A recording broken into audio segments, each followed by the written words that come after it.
Good morning, welcome to CATEX-TV. My name is Frank Fortunato. This is a live broadcast from Princeton, New Jersey. Today is Thursday, February 26, 2009.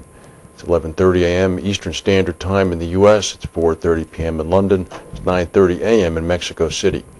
If you need to reach us during the broadcast, you can phone in toll-free at 1-866-67-CATEX. Overseas, our AOL instant mail address is CATEX-TV. On this day in history, in 1993, the first bombing of the World Trade Center occurred. 6 people were killed, over 1,000 were injured. Of course, 8 years later was the destructive bombing.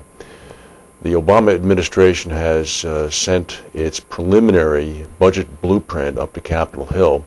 It's approximately 70 pages in length.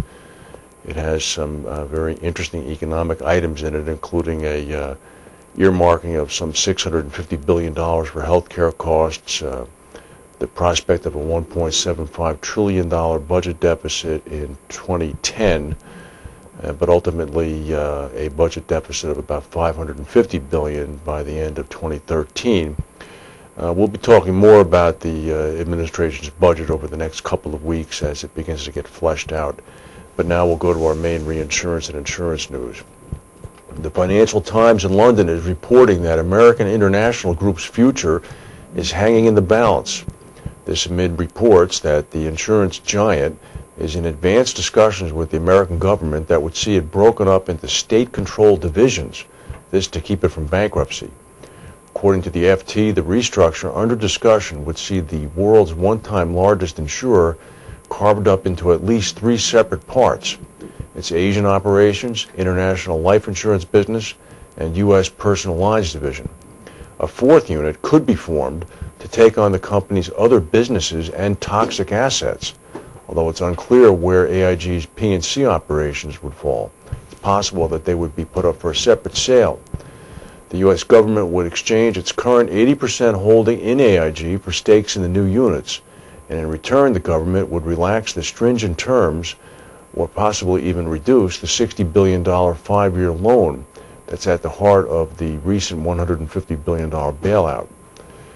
There's been no confirmation from AIG or from the government, but it's known that AIG is going to be releasing its figures, I believe, on Monday, in which they're going to announce a loss of $60 billion, so presumably they're going to want to have this wrapped up by then. Finally, news from Munich about Allianz. Europe's largest insurer this morning reported a fourth-quarter net loss of about 3.11 billion euros, taking a substantial charge on its Dresdner Bank investment after having exited the business and selling most of it to Commerzbank. Allianz, however, gained in trading on the Frankfurt Stock Exchange after reassuring investors about the strength of the company's finances. Allianz rose about 4.9 euros or 10%. Allianz CEO Michael Dykman said that the insurer remains financially stable. This is after he stopped the company's 8-year foray into full-scale banking last year with the sale of Dresdner to Commerzbank. The net loss, including discontinued operations of 3.11 billion euros, compared with net income of 665 million euros a year earlier. That's substantially missed the median estimate of analysts who had been forecasting a loss of 1.68 billion, almost doubled it actually. Allianz is already, I think they're having a press conference actually, because we've begun to get some other statements. There's a statement from Chief Financial Officer Helmut Perlet. He said that the company cannot rule out that its American operations may need a further capital injection to improve their ratings. Allianz has already approved a $300 million capital boost for its U.S. business in the first quarter. Perlet said that more might be needed on ratings grounds. Also, Michael Dykman, actually this was the Chief Financial Officer, Paul Achleitner, said that the company has written off a double-digit million euros amount on the troubled mortgage financier Hypo Real Estate Holding.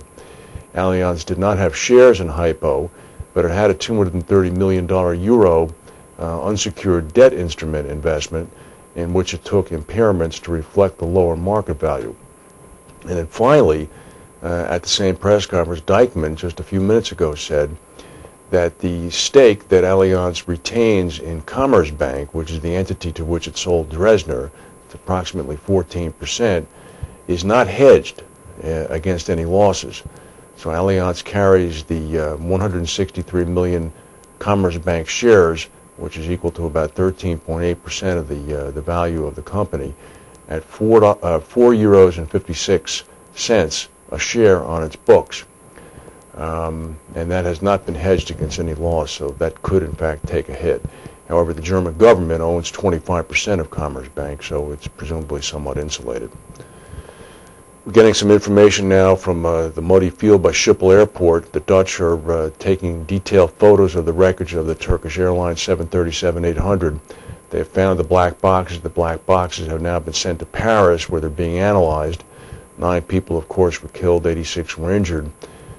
Turkish Air 1951 fell out of the sky about 2 miles short of the runway at Amsterdam Schiphol Airport.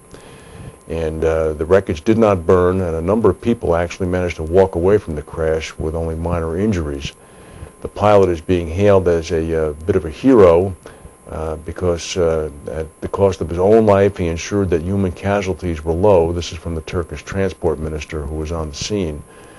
A survivor said that there was no warning from the cockpit to brace for landing before the ground loomed up through the drizzle. According to witnesses, the plane dropped from about 300 feet and upon impact skidded along the muddy field for a while before it broke into 3 separate pieces. Again, this was an airplane that had been made in, I believe, the year 2001 and had recently undergone a thorough check in December by the Turks. General Motors made some news today, not the kind of news you want to make. They said this morning that its fourth quarter net loss widened to $9.6 billion U.S., or $15.71 a share. This from a loss of $1.5 billion a year ago. According to CEO Rick Wagoner, revenue for the 3 months ending 12/31 fell to $30.8 billion. This is a drop from $46.8 billion. Analysts had been expecting a loss of $6.91 a share. Instead, they got $15.71 a share. Mr. Wagoner said, "We expect these challenging conditions will continue through 2009, so we're accelerating our restructuring actions." GM also has been forced to ask for a going concern opinion from its auditors for its 2008 10K. The auditors must determine whether there is substantial doubt about General Motors' ability to continue as a going concern. American jobless claims came out again this morning, signaling persistent labor weakness. First-time applications for state unemployment benefits for the week ending February 21st rose 36,000, all the way up to a seasonally adjusted 667,000. For the week ending February 14th, the number of people actually collecting benefits reached a record high, rising all the way up to 5.11 million. The 4-week average of continuing claims was also a record, gaining 89,000 up to 4.9 million. This is a level that's 80% higher than in the prior year. Just a quick blurb, we spotted this, that U.S. drug company Pfizer has agreed to settle a multi-billion-dollar damage suit with 200 alleged victims of a drug trial in Kano, which is a town in northern Nigeria. A source close to the negotiations said this morning. The dateline of the story is coming from Kano. It's being reported by the Agence French Presse.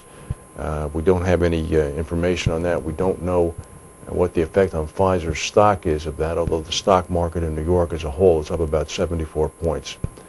We'll go to a word from our sponsors and come back with the rest of the news.